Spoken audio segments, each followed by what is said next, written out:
Olá, pessoal! Vamos trabalhar hoje, né? De que forma devemos realizar um planejamento para ser executado em um serviço CAPS? Um planejamento para o uso problemático de drogas, né? Um planejamento amplo e resolutivo. Então, nós escolhemos como ferramenta para esse curso utilizar o projeto terapêutico singular, que é algo que vocês já utilizam nos serviços CAPES, só que agora de forma situacional, de uma forma que ele seja resolutivo para um determinado grupo, né? E aí, este seria um método de planejamento estratégico em saúde. Então, para nós iniciarmos essa conversa, primeiro nós vamos ter que entender um pouco os conceitos, né? Ou seja, toda ação para um planejamento requer, né, um planejamento, uma organização para apontar direções que facilitam a execução de algo.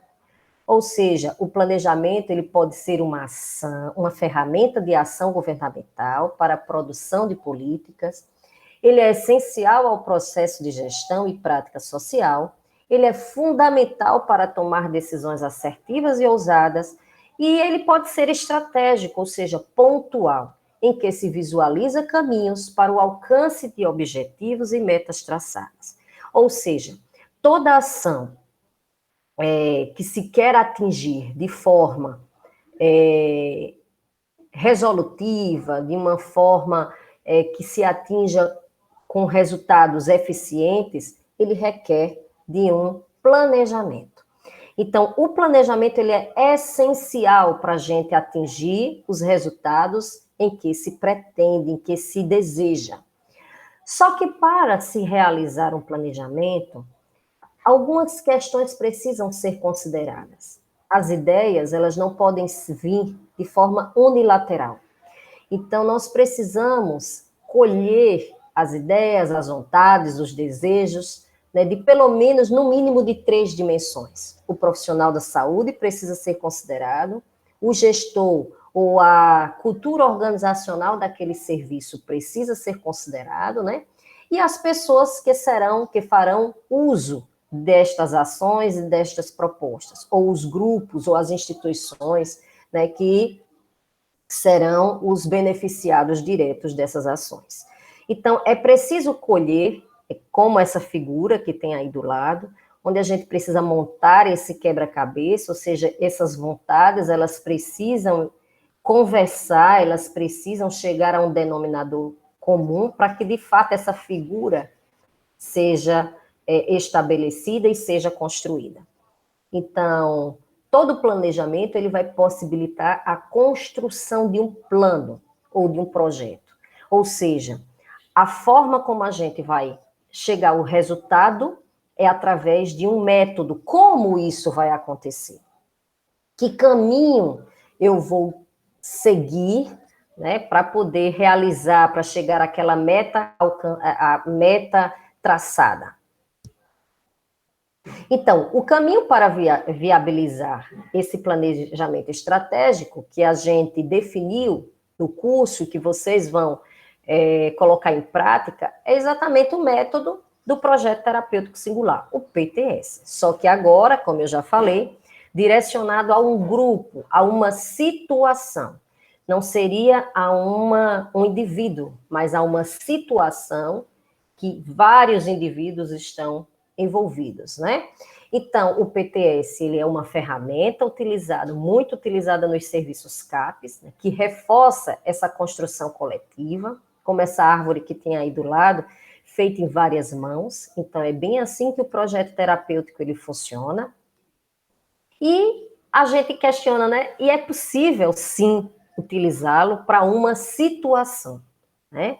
Porque vai beneficiar um grupo, vai beneficiar um grupo que está vulnerável a uma situação, por exemplo, aqui no caso, no curso que vocês estão acompanhando ao uso problemático de drogas.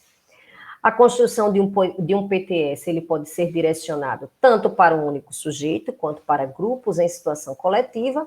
No entanto, em quaisquer destas situações, é necessário um olhar ampliado, interdisciplinar e comprometido.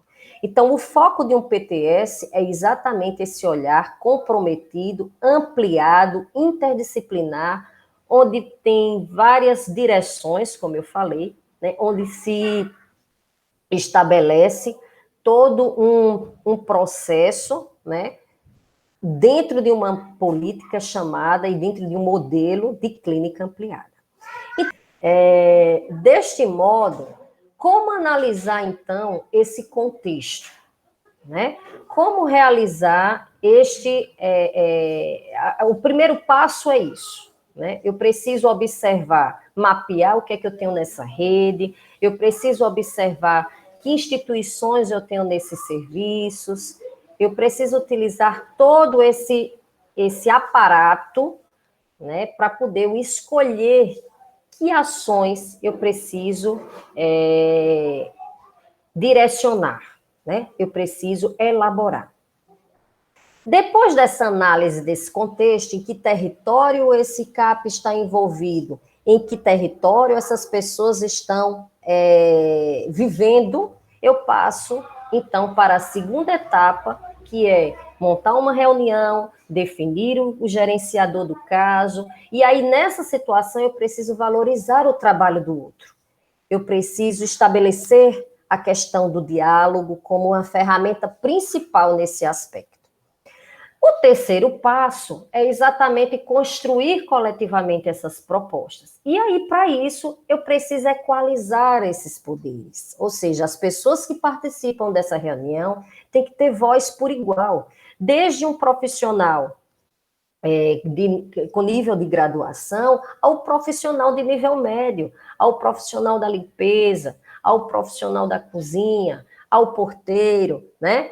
Aos profissionais os técnicos propriamente dito, né? O enfermeiro, o médico, o psicólogo, todos eles precisam ter o mesmo nível de voz dentro desse aspecto e ser considerado. Então, para poder eu conseguir fazer um levantamento importante dessa situação, eu preciso compreender inicialmente o paradigma da clínica ampliada. Ou seja, eu preciso alinhar práticas de atuação a esse novo modelo, que reforça exatamente um cuidado integral, que defende um trabalho interdisciplinar e articulado, voltado à produção de vida. Ou seja, eu vou colocar, na clínica ampliada, eu não vejo a doença exclusivamente. Eu vejo a vida daquela pessoa. A doença, ela vem junto, eu vou cuidar junto, mas antecede a questão da doença é a vida. Então, todos os aspectos que eu posso levar em consideração a qualidade de vida daquele sujeito ou daquele grupo, ele se torna prioridade dentro desses aspectos, né? E a doença, ela vem junto, eu trabalho junto, mas ela não é exclusivamente o foco. O foco é a vida. Então, pensando nisso, esse caminho para a construção coletiva do PTS, ele deve passar por uma longa jornada. Uma longa jornada que eu falo numa longa jornada, mas uma jornada gostosa de ser vivenciada. Ou seja, eu preciso observar esse contexto, eu preciso descrever esse contexto. Depois desse contexto descrito, analisado, observado, eu vou observar que desafios aquele contexto me apresenta, e aí eu estabeleço essas hipóteses diagnósticas, hipóteses situacionais, que não são hipóteses de CID, é bem diferente o aspecto. Depois que eu percebo essas hipóteses, aí eu vou pensar no objeto da minha ação, que objetivo eu quero alcançar. Para isso, eu preciso estabelecer uma meta, eu tenho que definir os responsáveis e ao final, eu tenho que estabelecer um prazo para eu reavaliar isso. Então, para este caminho, o primeiro passo, como eu já reforcei, é a avaliação ampliada, onde eu vou identificar riscos ou vulnerabilidades e potencialidades do território, eu vou estabelecer a comunicação e fortalecer vínculos com essa comunidade, porque eu só consigo acessar na íntegra o que ela tem para me apresentar. Quando eu favoreço esses aspectos da fala, da escuta, né, e do diálogo, e do vínculo, né, e preciso manter viva a rede de contatos com outros serviços e setores, porque para eu observar este grupo de forma integral, as minhas ações elas precisam ir para além do setor saúde. Então, eu preciso ter uma rede, que vocês já devem ter visto em outras aulas, a questão de como observar a rede, mapear uma rede em um território. Eu preciso ter acesso a este mapeamento para poder eu traçar uma ação de forma mais eficaz. Então, aqui eu trago um exemplo, que também vocês podem acompanhar esse exemplo no texto, que vai ser disponibilizado na plataforma, onde a gente, só para poder a gente entender, como é que eu descrevo como é que eu faço essa avaliação ampliada, e se no caso de um indivíduo eu falo de anamnese ampliada, né? Como a gente está trabalhando com situação, eu vou ampliar esse conceito para avaliação. O município, por exemplo, e aí eu trouxe um exemplo fictício, né? O município de Serra da Barriga, e aí eu preciso saber como é esse município, qual a população que ele tem, né? O que esse município tem de serviços, como é que esse município vive, que estrutura ele tem. E aí eu preciso compreender esse contexto, né? O município de 25 mil habitantes, que é referência para o acompanhamento do CAPS-1, aí a gente nomeou como Tô de Boa, que realiza todo o suporte em nível secundário às pessoas com transtornos mentais e uso problemático de drogas, né? E aí eu venho falando um pouco do município. O que é que esse município tem? Né? Ele possui uma rede de saúde limitada, porém com 100% de cobertura de estratégia de saúde da família.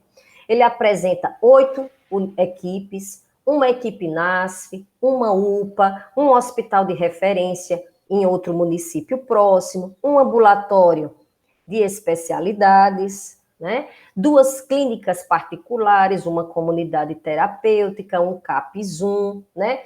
Além desses aspectos da saúde, o município também possui o CRAS, escolas públicas, né? Creches, escolas particulares, praças como forma de lazer, bares, lojas têxteis, supermercados,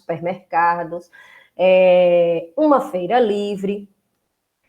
Existem igrejas, clubes, campo de futebol. Então, eu faço um mapeamento do que essa cidade ela possui. Porque todos esses aspectos podem ser fundamentais na hora de traçar um planejamento, né? Então, depois que eu trago um retrato deste município, o que é que ele me apresenta, eu vou para as queixas, né? Então, há muita reclamação dos serviços de saúde e da atenção básica quanto à abordagem de álcool e outras drogas para a população cadastrada. As pessoas também reclamam de seus alunos, as escolas, né, com o uso de drogas muito cedo e, às vezes, se envolvendo no mundo do crime. E aí eu vou relatando o que é que traz de reclamação nesse contexto, nessa situação. Os relatos dos familiares durante os atendimentos do CAPS que a gente observa, né? E aí vai se construindo, né, essa situação que vai ser necessário uma resolução. Depois que eu faço essa avaliação ampliada, eu vou para o segundo passo, que é identificar os diagnósticos. Na própria descrição, da qual a gente começa a fazer, eu posso estar sublinhando ou destacando aquilo que eu considero importante nessa história que foi contada.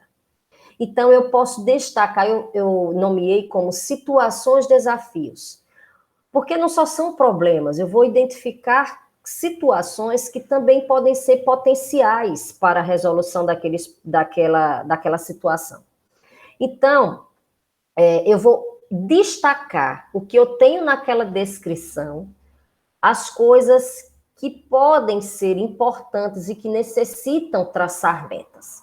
Então, por exemplo, aqui eu destaquei rede de saúde limitada.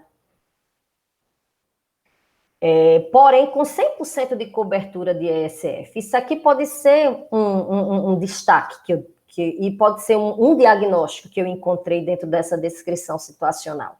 Do mesmo jeito que as reclamações das escolas, a resistência dos profissionais em atender casos com uso de drogas, seja também um diagnóstico no caso de vulnerabilidade. Então, depois que eu destaco isso no meu texto, eu vou para o terceiro passo, que é exatamente traçar as metas. E aí, nesse traçar de metas, eu vou identificar, né, os objetivos de cada ação, o que é que eu quero alcançar, diante daquela situação, desafio, o que é que eu quero alcançar.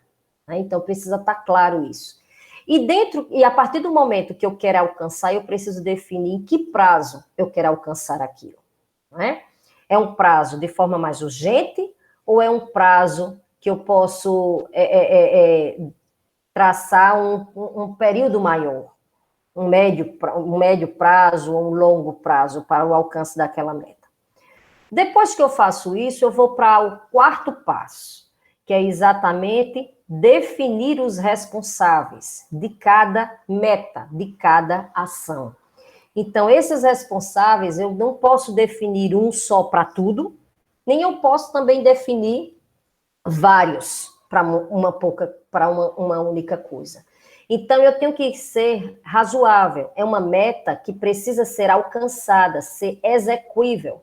Então, eu preciso definir aquelas pessoas que, de fato, darão resolutividade naquela ação. Esse responsável, ele pode ser tanto o profissional, ele pode ser a família, ele pode ser uma instituição, ele pode ser o próprio sujeito, né? Então, o responsável pelo alcance daquela meta, ele pode ser traçado de forma muito variável, a depender de cada situação. O próximo, aqui a gente tenta trazer um exemplo. Por exemplo, levando em consideração aquele caso simulado no início, se vocês observarem, a gente traz um modelo, que ele é um modelo que não é fixo, é uma orientação somente, né? Então, cada serviço pode montar a sua forma, porém, ele tem que seguir essas etapas. Precisa do diagnóstico situacional, da meta, dos responsáveis, e depois a gente vai ver que existe a quarta etapa, que é a questão da reavaliação. Então, dentro daquele contexto e daquela situação, né, que foi apresentada, eu vou observar, vou tirar daquele texto o que é que eu tenho de potencialidades e tirar daquele texto o que eu tenho de vulnerabilidades. Então, por exemplo, uma potencialidade é que a comunidade tem recursos comunitários de lazer presentes na comunidade. Isso é um diagnóstico situacional de potencialidade. Que meta eu quero atingir? E aí eu trago proporcionar oportunidades de participação em atividades manuais em curto prazo, tanto como método de proteção, promoção, recuperação e reabilitação. Articular com a equipe NASF, a Secretaria de Esportes e Lazer, atividades recreativas semanais fixas em espaços públicos. Lembra que eu falei que a cidade tinha 2 praças? Aquelas praças podem ser fundamentais para isso. Então, por isso que eu preciso ter um diagnóstico, uma avaliação ampliada daquele território para poder eu saber o que é que eu vou direcionar. Então, quem é que vai ficar responsável para atingir essa meta? O educador físico do CAPES, do NASF, a Secretaria de Esporte e Lazer. É quem vão ficar responsáveis para alcançar esse resultado. Do mesmo modo, vai as demais. Então, veja que o PTS ele tem que ser construído bem amplo, considerando não só os aspectos envolvendo diretamente o CAPES naquele espaço, mas ele tem que observar todos os recursos comunitários que eu tenho e tenho que envolver todos os setores, porque eu estou trabalhando em cima de uma clínica ampliada, ou seja, em cima de uma produção de vidas. Não é só para o combate da doença. Lembram no início, quando eu falei da questão que é preciso a gente compreender todo o contexto dentro de um paradigma de clínica ampliada, é porque a gente não pode perder isso de vista. Então, as minhas metas e as minhas ações, elas têm que ir para além de uma questão de prescrição medicamentosa, de uma prescrição de atividades grupais, eu tenho que pensar para além. Então, se eu vou trabalhar proteção, se eu vou trabalhar promoção de vida, reabilitação e recuperação, eu tenho que ter todos esses aspectos envolvidos. Então, por exemplo, outra potencialidade que eu encontrei naquela situação hipotética foi o quê? Igrejas atuantes na comunidade. As igrejas podem ser um recurso. E aí, que meta foi traçada nesse PTS? Construído coletivamente, lembra?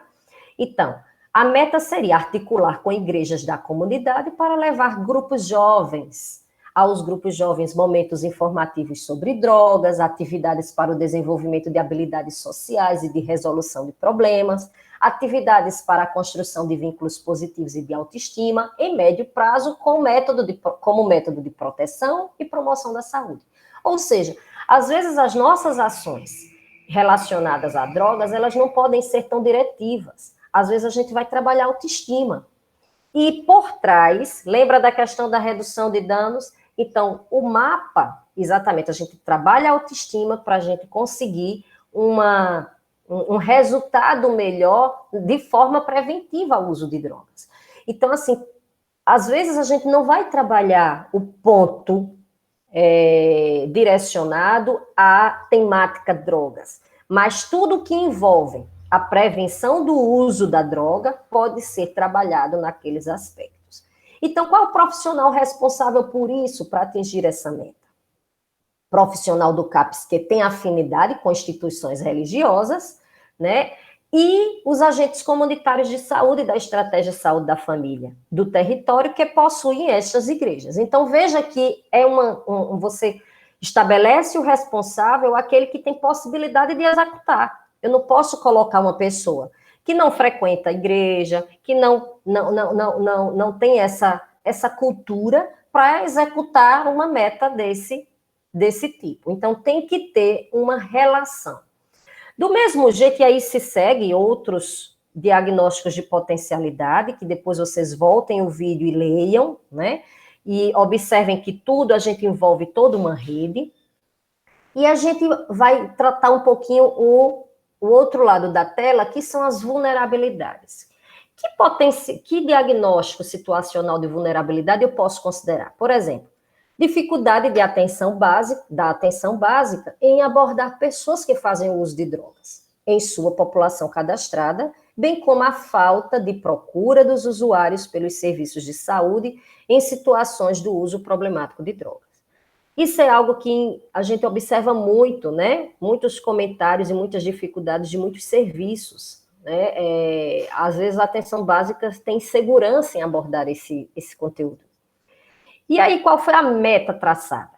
Capacitar os agentes comunitários de saúde e os demais profissionais da estratégia de saúde da família a fazer busca ativa de casos, aplicando testes de triagem, como audite, assiste, e a abordagem de intervenção breve em curto prazo. Então, capacitar estes profissionais. O CAPS pode ter essa função. Reforçar o apoio matricial do CAPS e NASF na atenção básica para abordar esse conteúdo, né? E quem é que vai ficar responsável por isso? Profissionais do CAPS, e aí a gente define que profissionais são esses, o psicólogo, o enfermeiro e o médico que vai fazer esse trabalho de capacitação com essas equipes. No caso outros responsáveis são os agentes comunitários de saúde, ou seja, eles vão estar presentes nesse momento, né? E vão executar isso na prática. Então, e o enfermeiro e o médico da família, de lá da estratégia de saúde da família. Então, veja que ele clareia, ele conduz uma gama de ações que podem ser executadas. E aí a gente deixa organizado esse planejamento. O PTS ele é essa ferramenta que organiza aquele planejamento e de que forma eu quero executar. Um de vulnerabilidade que eu trouxe também foi as escolas reclamam do uso problemático de drogas entre os alunos. E aí existe também uma meta a ser alcançada, por exemplo, articular com as direções das escolas, da comunidade, para realizar encontros com os estudantes e familiares sobre o uso de drogas, reforçando, e aí eu volto, às vezes o reforçar não é só reforçar a temática, os efeitos daquelas substâncias no corpo, mas reforçar a questão do vínculo entre pais e filhos, é reforçar a questão da autoestima daquele adolescente, né, ou daquela criança naquele contexto, né? É outra meta também, dentro desse contexto escolar, orientar os professores como abordar os adolescentes que já fazem o uso, né, para ver se eles se direcionam a um serviço especializado ou um serviço que possa fazer uma orientação melhor e um trabalho melhor. Então, independente do que for traçado, ele vai partir de uma análise completa daquele território. Então, eu preciso ampliar meu olhar para além daquela caixinha que me é apresentado no meu serviço, né, no serviço CAPES. Eu preciso observar o contexto territorial que o meu serviço CAPES está inserido, e não o contrário, o contexto das pessoas que estão no meu serviço para poder fazer um planejamento de ação para aquelas pessoas. Então, tem que ser muito mais amplo esse olhar. E o quinto passo e último é exatamente direcionar, né, discutir a evolução dessas ações, é esse período de reavaliação que a gente chama, onde se volta, pega todo esse PTS que foi construído em várias mãos, e agora a gente vai ver o que é que foi alcançado ou não. Aí vocês podem perguntar, Iana, como é que vai ficar? Quantos meses eu coloco, né, em um prazo? Isso é muito variável, porque depende muito de que ações você estabeleceu. O período que você vai estabelecer de reavaliação, ele nem pode ser curto o suficiente para que a gente não consiga avaliar as ações, nem ele pode ser amplo o suficiente que a gente perca, né, essa vontade, esse desejo e esses resultados. Então, ele tem que ser um período muito consensuado pela própria equipe. Ele precisa ser estabelecido um tempo que seja, sei lá, 6 meses, a depender da situação, você já consegue avaliar se tem impacto ou não aquelas ações. Então, você precisa estabelecer esse período para ser reavaliado. E, de fato, precisa reavaliar, porque, às vezes, na reavaliação, é modificado. Algumas coisas que se tinha pensado no início podem não ter tido sucesso, e aí precisa ser refeito algumas coisas, precisa ser tentado outras coisas, os testes precisam ser modificados, e assim a gente vai planejando e replanejando essas ações. A reavaliação, o período de reavaliação serve para isso, para a gente avaliar aquele PTS e, se for necessário, a gente refazer. Bom, é isso, gente. Eu gostaria que vocês pegassem esse material, né, lessem o material escrito, e aí, com cuidado, fossem avaliando ação por ação para que amplie, né, a forma de pensar sobre as ações que vocês podem executar no município, sobre as referências que vocês podem estar utilizando neste campo, né, e colocar e transformar a realidade do município em que vocês estão atuando. Então, só assim a gente consegue, de fato, né, transformar os nossos sonhos em realidades. E aí eu gostaria de concluir esse momento, e só para fixar um pouco mais esse desejo, essa vontade de mudança, que sem sonhos a vida não tem brilho, sem metas os sonhos não têm alicerces, sem prioridades os sonhos não se tornam reais. Então, sonhe, trace metas, estabeleça prioridades e corra riscos para executar seus sonhos. Melhor é errar por tentar do que errar por omitir.